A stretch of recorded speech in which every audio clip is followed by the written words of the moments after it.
Λοιπόν, είμαστε εδώ μαζεμένοι. Ο Δημήτρης, ο Παναγιώτης, ο φοβερός, απίστευτος, γαμιστερός κάμεραμαν σας και ο Γιωργάρας εδώ πέρα, η μορφή. Λοιπόν, έχουμε ένα προβληματάκι σήμερα. Είναι τη μέρα Δευτέρα βράδυ. Ημερομηνία δεν βλέπω καλά, τέλος πάντων.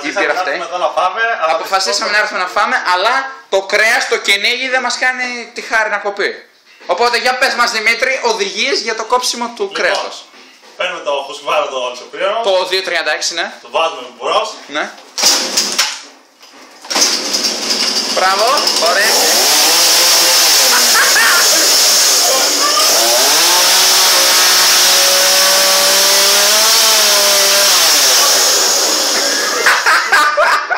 Έτοιμο.